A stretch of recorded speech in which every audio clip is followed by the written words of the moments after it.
सबसे बड़ी अ, जो नैरेटिव है इस चुनाव का, 2020 के बाद से ही एक अद्भुत चीज बिहार में हुई है।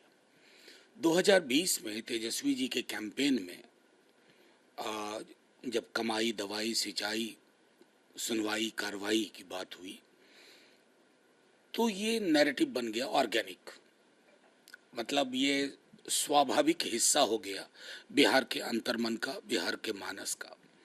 फिर तकरीबन 16-17 महीने वो सरकार में रहे नीतीश जी के साथ। जब नीतीश जी की पार्टी को बीजेपी लील रही थी प्रत्यक्ष तौर पे, आज वो अप्रत्यक्ष हो रहा है, तो तेजस्वी जी शुरू में रिलक्टेंट थे, तैयार नहीं थे। बाद में तैयार हुए तो उन्होंने कहा कि दो चीज़ों में फ्री हैंड चाहिए, नौकरी और जातिगत सर्वेक्षण। और मेरा मानना है कि नौकरी उसके बाद से बिहार के केंद्रीय विमर्श में, चुनावी विमर्श में भी आ गई। 5 लाख लोगों को नौकरी मिली, कई लाख प्रक्रियाधीन हुए। इस बार भी अगर आप देखें, सामाजिक सुरक्षा को लेकर के, जॉब्स को लेकर के, जीविका दीदियों को लेकर के, agro based industries, food processing units का जो एक पूरा का पूरा ब्लूप्रिंट उन्होंने अलग अलग हिस्सों में लोगों के साथ जो साझा किया, उसकी वजह से मैं समझता हूँ एनडीए दबाव में आई। तकरीबन 1.25 साल पहले तेजस्वी जी ने माई बहिन मान योजना की घोषणा की थी। अभी जब इनको जमीन से आहट आने लगी कि तेजस्वी जी के पक्ष में पूर्ण गोलबंदी है, तो इन्होंने वन टाइम 10,000 रुपये किए। वहां भी बेईमानी है, ईमानदारी का अभाव है। तेजस्वी जी के स्कीम ऑफ थिंग्स में ये निरंतरता में था। 30,000 सालाना, 5 साल का 1.5 लाख प्लस उद्यम के लिए अलग से राशि की व्यवस्था, उद्यम के चरित्र को देखते हुए। तो मेरा मानना है कि बिहार एक कस्प पे है, जिसको हम अंग्रेजी में कहते हैं। बदलाव की आहट स्पष्ट है। मैं समझता हूं कि कई जो मुख्यमंत्री भाजपा शासित राज्यों के आते हैं तो वो पोलराइजेशन की बातें करते हैं, करने की कोशिश करते हैं, लेकिन बिहार तैयार नहीं है। एक चीज जो बिहार के जर्रे जर्रे में और बच्चे बच्चे के जहन में घुस सा गया है कि बिहार को सिर्फ 2-4-5 ट्रेन दे करके कर्तव्य की तीसरी ना हो कि ट्रेन से श्रमिक जाएं।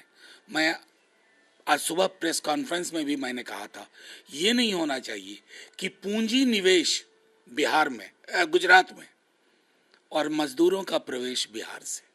ये निवेश और प्रवेश का की जो गंदी परिपाटी है, उल्टी परिपाटी है, इसको खत्म किया जाए।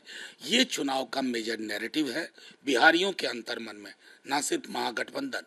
और उसी में आप नतीजों की आहट साफ तौर पे सुन सकते हैं 14 नवंबर को। मुझे बेहद अफसोस होता है। वो तो गनीमत है कि ये 20 बरस पूर्व जाते हैं। ये वैदिक काल में, हर्षवर्धन के काल में, या दिल्ली सल्तनत के काल में, या मुगल काल में अब तक नहीं जा रहे हैं, तो बड़ी कृपा बिहार के लोगों पर कर रहे हैं। जिस दिन माननीय प्रधानमंत्री जी जंगल राज पे प्रवचन दे रहे थे, मुजफ्फरपुर में संभवतः, उसके ठीक बगल में करीब 100 किलोमीटर के आसपास मोकामा में एक हत्या होती है। उससे एक दिन पूर्व सिवान में हत्या होती है। इसके एक दिन बाद रोहतास में हत्या होती है, फिर आरा में होती है। किस मुंह से जंगल राज की बात कर रहे हैं? मणिपुर को जन्म देने वाले लोग जब जंगल राज बोलते हैं ना, तो इच्छा होती है कहूँ, हुजूर आईना बड़े काम की चीज है, आईना रखा कीजिए। सियासतदान अगर आईना नहीं रखेंगे तो बड़ी गड़बड़ हो जाती है। मुझे एक बात बताइए, अच्छा हुआ आपने 5K का विश्लेषण नहीं किया। मैं आपको ये कहूँ, कट्टा, कटुता, कपट वगैरह वगैरह, जो क्रूरता, आप इस देश के नागरिक हैं, मीडिया में हैं। इससे पूर्व किसी प्रधानमंत्री को ऐसा बोलते सुना था? हमने तो बहुत प्रधानमंत्री देखा और बहुतों के बारे में पढ़ा, जब जन्म नहीं हुआ था उनके बारे में पढ़ा, उनके भाषणों को पढ़ा। मुझे आज तक कोई प्रधानमंत्री ऐसा नहीं दिखा जिनकी भाषा की गरिमा खुद से वो तार तार करते हो। ना जाने कौन लोग स्क्रिप्ट लिखते हैं, क्या सोच के स्क्रिप्ट लिखते हैं। अभी कल भाषण में कह दिया, कट्टा कान पे गर्दन पे लगा करके सीएम का पद चोरी कर लिया। लिखने वाले से भी कट्टा लगा करके डकैती हुआ करती है, चोरी नहीं होती है, नंबर एक। नंबर दो, अगर हम में से कोई पलट के ये कह दे, प्रधानमंत्री जी गोवा में जब 2013 में आपकी पार्टी की बैठक हुई थी, आपने आडवाणी जी, जोशी जी, सुषमा जी सबको किनारे करके कौन से सार्वजनिक कट्टे के आधार पर अपने लिए वो पद ले लिया था। मैं क्यों ये बात कह रहा हूं, मैं कभी नहीं कहूंगा, कभी कोई अपमान के शब्द नहीं बोलूंगा, न मेरे नेता बोल रहे हैं। प्रधानमंत्री का पद बहुत बड़ा पद होता है। उस पद में आप तेजस्वी जी का विरोध कर सकते हैं नीतियों पे। आप कहिए ना कि उनकी नौकरी का जो प्रॉमिस है उससे बेहतर मेरी प्रतिबद्धता है। उनकी agro based industry, food processing का जो ब्लूप्रिंट है उससे बेहतर मेरा है। जीविका दीदियों के लिए जो उनका कमिटमेंट है उससे बेहतर मेरा है।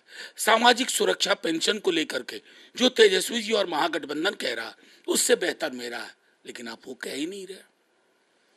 न जाने आपकी जुबान को क्या हो गया, न जाने आपको क्या हो गया। लोकसभा में बहस मंगलसूत्र मुजरा हुआ था तो हमने सोचा कि शायद ये हो गया, अब नहीं होगा। लेकिन आप तो हमारे एक्सपेक्टेशन को प्रतिदिन तार तार कर देते हैं। अब ये आ गए आप कट्टा, कटुता, क्रूरता, मतलब तुकबंदी के चक्कर में बेतुकी बात कह देना। देखिए, मैं फिर वही बात कहूंगा, दोहरा नहीं रहा हूं। आप देश के सबसे बड़े सूबे के मुख्यमंत्री हैं। अगर आ करके नौकरी के अपने मॉडल की बात करते कि बिहार में भी ऐसा ही करूंगा, रोजगार का मॉडल की बात करते, इकोनॉमिक रीजनरेशन की बात करते, समावेशी विकास की बात करते, तो लगता है चुनाव की बात हो रही है। अप्पू टप्पू गप्पू तो ये लग रहा है गॉसिप चल रहा है। क्या बना के रख दिया है इसको, इस देश को। बच्चे भी इस जुबान में बात नहीं करते हैं। और हाँ, गांधी जी के 3 बंदर, मैं योगी जी से कहूंगा कभी उस संदर्भ को गौर से सुनिए। वो तीनों बंदर किस बात के प्रतीक थे? एक कहता था बुरा मत देखो, एक कहता था बुरा मत सुनो, एक कहता था बुरा मत बोलो। लेकिन आपके मनसा वाचा कर्मणा, आपकी पूरी कार्यशैली में तीनों बंदर जिस चीज को मना करते थे, आपके अंदर वही सारी प्रवृत्तियां। तो आप क्यों दूसरों पर टिप्पणी कर रहे हैं?